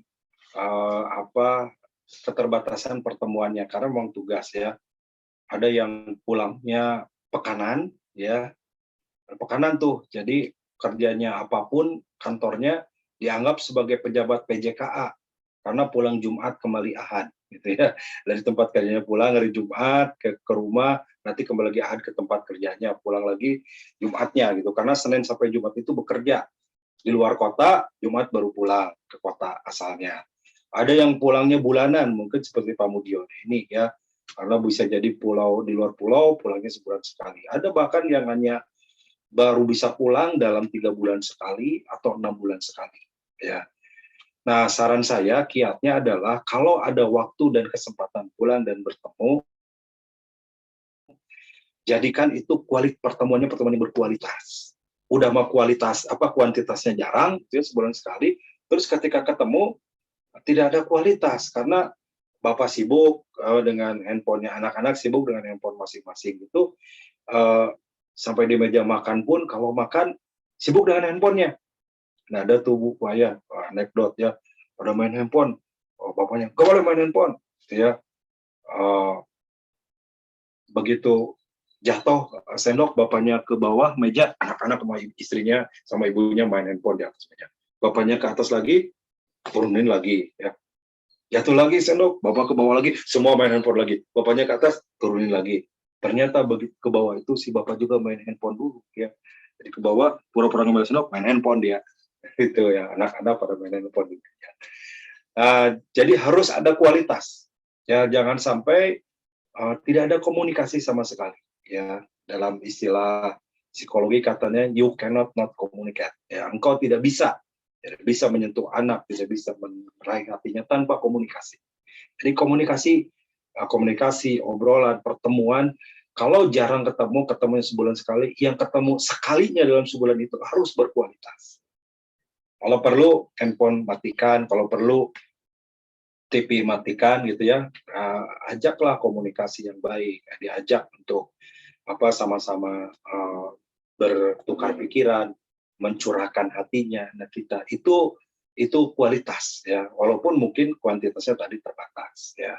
Jangan sampai sudah kuantitasnya terbatas, kualitas juga terbatas. Kan ada orang tua saking sibuknya, jadi dia perginya dini hari ya, sebelum karena jauh kerjanya, sebelum anaknya bangun orang tua pergi, dia pulang anak sudah tidur. Jadi jarang ketemu sama sekali ya. Sebenarnya mestinya ada ketemu saat libur, tapi saat libur pun kadang-kadang melakukan aktivitas masing-masing. Sehingga si ayah teh kaget, kamu anak siapa udah gede? Kita anak bapak apa? Saking jarang ketemunya gitu ya. Dia pergi anak masih tidur, dia pulang anak sudah tidur, jarang ketemu. Tahu anaknya udah gede gitu. Nah ini anekdot saja sih gitu ya, masa kenal anak sendiri. Tapi itu Pak, saran saya kalau ketemu kualitasnya harus bagus. Baik, lanjut. Alhamdulillah, terima kasih Ustadz atas tanggapannya. Di sini ada lagi nih dari Bunda Nirwa. Bunda Nirwa, apakah bisa mau langsung bertanya saja, Bun? Cek. Oh iya. Oke. Bunda Nirwa, oke. Dibacakan saja ya, Ustadz. Nah. Ya, silakan. Ya. Assalamualaikum Ustadz. Terkait dengan lingkungan yang baik, pendidikan memang diawali dengan pendidikan akidah dan akhlak, didikan orang tua kepada anak-anaknya. Namun, sangat miris dengan kondisi pergaulan dunia nyata dan dunia maya saat ini. Mohon share Ustadz bagaimana memahamkan dan menyadarkan para orang tua untuk lebih perhatian terhadap pendidikan agama anak-anaknya agar tercipta lingkungan yang baik di banyak tempat. Syukran Ustadz. Baik, terima kasih Bunda Nirwa. Jadi, seorang itu berbuat berdasarkan dari ilmu dan pemahamannya. Ya, kenapa banyak orang tua tidak menanamkan akidah kepada anaknya? Ya orang tuanya juga nggak terlalu paham tentang akidah. Orang tuanya juga nggak terlalu ngerti dengan tauhid, gimana nanamin tauhid, gitu ya. Nah maka memang pendidikan ini butuh diawali dengan orang tua. Saya kira ini sangat baik apa yang dilakukan oleh manajemen SMA Putri dengan adanya parenting ini. Mudah-mudahan kita punya visi sama nih di sekolah, diajarin anaknya tentang akidah, diajarin tentang ibadah, bagaimana ibadahnya sampai dikontrol, jangan sampai di rumah jadi beda, ya. Di rumah dibiarkan oleh Bapak Ibu, di rumah tidak dikuatkan oleh Bapak Ibu karena kita sebagai orang tuanya nggak paham. Nah, jadi pertanyaan ini sebenarnya menjadi PR kita bersama, bagaimana kita semua meningkatkan kemampuan diri kita agar kita pun bisa optimal peran kita sebagai pendidik di rumah, ya. Itu satu ya. Yang kedua tadi dikaitkan dengan kondisi pergaulan dunia maya ya. Dunia maya ini bukan nama orang, karena ada ustadz ditanya, Ustadz bagaimana kalau bergaul dengan dalam dunia maya? Oh jangan, katanya bukan muhrim itu. Disangkanya maya itu nama perempuan ya. Nah, jadi kita juga harus bisa membatasi nih dunia maya ini kepada anak-anak kita, ataupun bisa menyadarkan. Jangan sampai kemudian terlalu terlena, ya, karena betul ini akan sangat banyak mempengaruhi.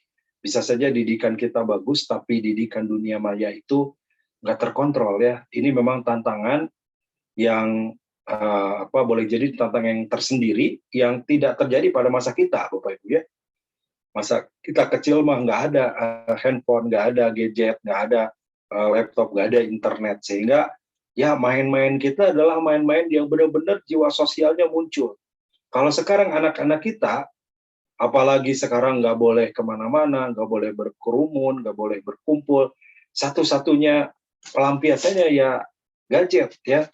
Ya satu-satunya dunia maya, dan dengan dunia maya ini bisa segala dijelajahi. Yang hari ini terjadi di Amerika bisa tahu kita hari ini juga. Bahkan bisa berteman dan berkomunikasi langsung dengan orang yang jauh di sana. Nah, tugas kita Bapak Ibu, kita ngasih benteng, memberi benteng bagaimana anak-anak kita ini bisa bijak menggunakannya, ya. Nah, kalau bagaimana memahamkan dan menyadarkan para orang tua, ini mungkin kalau saran saya mulai dari kita sebagai orang tua, ya mulai dari diri kita.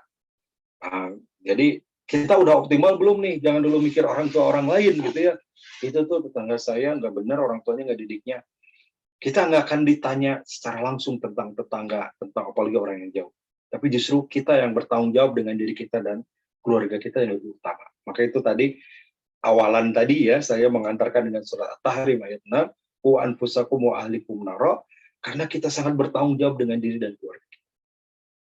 Nah, bagaimana dengan orang lain? Karena orang lain itu kita nggak bisa maksa, tapi kita bisa maksa dan nyuruh diri kita sendiri. Kita belum tentu bisa ngelarang orang lain, kalaupun dilarang belum tentu nurut, tapi kalau kita ngelarang diri kita, itu sangat bisa kita lakukan. Nah, jadi kalau saran saya, Bu, pertanyaannya tadi poinnya adalah bagaimana menyadarkan agar para orang tua untuk lebih perhatian terhadap pendidikan agama dan anaknya, kita mulai dari diri kita. Kalau diri kita bisa, mungkin kita juga sudah terlihat berhasil, nampaknya untuk ngajak orang lain akan tidak terlalu sulit. Karena ada contoh, ada teladan gitu ya, ada kebaikan yang bisa dilihat dari kita. Saya kira begitu. Ya. Silakan dilanjut, Bu. Ya, terima kasih Ustadz atas tanggapannya. Jadi ini ada pertanyaan terakhir ya Ustadz ya. Tapi Siap. sebelum membacakan pertanyaan terakhir, saya izin menjawab pertanyaan dari ada orang tua ini Pak Deden ya. Nah, untuk rekamannya Bapak Ibu bisa lihat di YouTube SMA Putri ya, untuk rekaman dari kegiatan kita pada hari ini. Di-share di YouTube. Oke, pertanyaan terakhir dari Bunda Lina. Dari Bunda Nina Nurlina. Ya. Bismillah, izin bertanya Ustadz, lingkungan sosial yang sekarang ikut andil membentuk karakter putra-putri kita adalah lingkungan medsos. Lingkungan ini tentu banyak manfaatnya dan juga mudorotnya. Terkait mudorot, saya berpikir lingkungan medsos lebih berbahaya daripada lingkungan real. Karena memantau kebersamaan putra-putri kita lebih sulit ya di lingkungan medsos ini. Pergaulannya dengan lingkungan medsos, mengingat HP ada dalam genggaman putra-putri kita. Bagaimana pola pendidikan yang harus kita terapkan agar putra-putri kita memiliki kedewasaan dalam bergaul dalam lingkungan medsos di tengah masa keingintahuannya untuk mencari jati dirinya yang tinggi. Ya, jadi sekarang kan masih online ya Ustadz ya? Iya. Megang gadget terus. Nah, itu gimana nih Ustadz untuk membatasi? Ya, terima kasih Bunda Nina.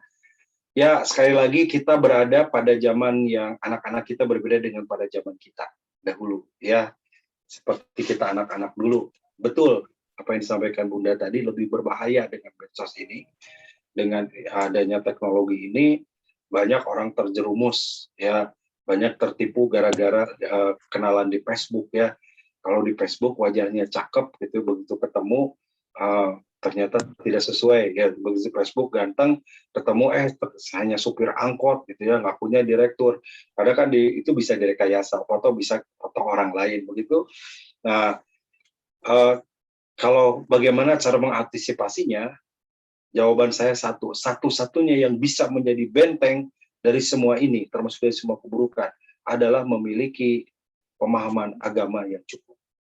Ya, agama itu jadi benteng ya bagi kita, anak-anak kita. Kalau anak kita paham tentang agama, dia diberi medsos, dia akan bijak mana yang manfaat yang bisa diambil, yang harus dibuka, mana yang nggak manfaat, yang harus ditinggalkan. Kita nggak bisa pungkiri ini dengan teknologi dan nggak bisa kita nggak ikut. Udahlah karena khawatir bahaya medsos, nggak usah buka HP, nggak usah dikasih HP, nggak usah dikasih laptop, nggak usah dikasih internet. Sekarang belajar aja harus pakai internet, yang nggak bisa kita lepas dari internet. Sekarang evaluasi dari sekolah aja pakai WA group, gitu ya, pakai handphone. Ke handphone langsung Bapak Ibu bisa lihat bagaimana perkembangan putra-putrinya. Kalau nggak dikasih handphone, nggak bisa. Nah, jadi bukan dilarang, bukan dihentikan, tapi harus dikendalikan. Dan kendali yang paling kuat, sehebat apapun kontrol kita orang tua, kalau tidak ada kendali yang baik dari individunya, tetap akan jebol. Ibu kontrol tiap hari 24 jam, Bu, nggak akan bisa, ya. Tetap aja bisa nyuri-nyuri anak mah, ya. Tapi kalau dia yang punya kontrol dirinya, dia yang punya punya filternya tersendiri, sehingga ini harus saya lakukan, ini jangan, ya. Maka itu yang akan menjadi lebih kuat. Dan sekali lagi, satu-satunya yang akan menjadi bentengnya adalah pemahaman terhadap ilmu agama. Sebab nggak ngejamin yang lain, ya. Wah, sudah dikursuskan itu, ini enggak. Kalau agama itu dia, apalagi tadi kita berangkat dari tauhid, ya, seperti halnya putra-putri kita berpuasa. Nggak berani makan dan minum. Walaupun dia di kamarnya sendiri, mengunci kamarnya, ada minuman, nggak berani minum. Kenapa? Karena merasa dilihat oleh Allah. Nah, itu yang harus muncul, sehingga dimanapun, kapanpun, akan bijak menggunakannya, mana yang madorot, yang jadi dosa, yang jadi masalah, menjerumuskan kepada keburukan, mana yang baik, yang manfaat, dan jadi amal soleh. Itu nanti punya filternya, kalau agamanya sudah kuat. Maka tanamkan, ya, kita sebagai orang tua harus menanamkan nilai agama ini dalam kehidupan keluarga kita. Begitu kurang lebih. Ya, alhamdulillah, terima kasih Ustadz atas pertanyaannya. Untuk selanjutnya, karena tadi pertanyaan terakhir ya Ustadz, bisa diberikan nih Ustadz kesimpulan atau pesan penutup dari materi kita pada hari ini. Ya. Baik, terima kasih Bapak Ibu, para orang tua, terima kasih dari manajemen sekolah. Semoga pertemuan ini penuh berkah. Ya, sebagai kesimpulan, mari sebagai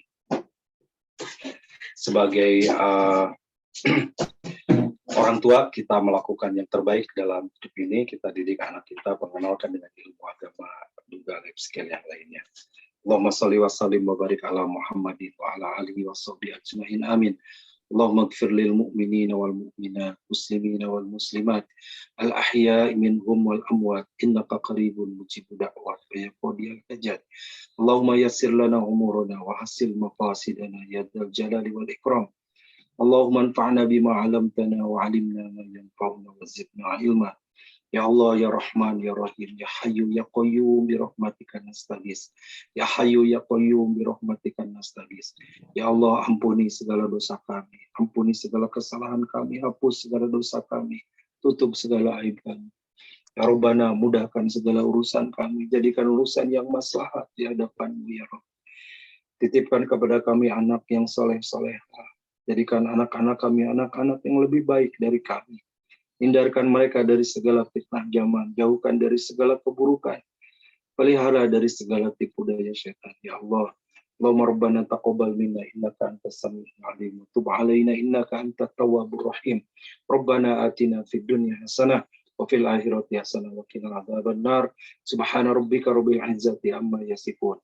Wassalamun alal mursalin walhamdulillahi rabbil alamin. Terima kasih dan mohon maaf. Assalamualaikum warahmatullahi wabarakatuh. Waalaikumsalam warahmatullahi wabarakatuh. Terima kasih banyak kepada Ustadz Mulyadi Al-Fadil atas pemateriannya. Acara demi acara sudah kita lewati ya Ayah Bunda sekalian. Semoga ilmu yang kita dapatkan pada hari ini bisa kita aplikasikan kepada putra-putri kita ya, Ananda santri SMA DTBS Putri ya, bagi ayah ibu gitu ya, semoga tercerahkan gitu ya, semoga kegalauannya selama ini terjawab seperti itu ya. Karena sudah waktu juga sudah menunjukkan akhir sesi ya Ayah Bunda, mari saja kita tutup acara kita pada hari ini dengan membaca hamdalah bersama-sama. Alhamdulillahirabbil alamin. Istighfar, astagfirullahaladzim, astagfirullahaladzim, astagfirullahaladzim. Saya sebagai MC pamit undur diri. Wassalamualaikum warahmatullahi wabarakatuh. Waalaikumsalam warahmatullahi wabarakatuh. Waalaikumsalam.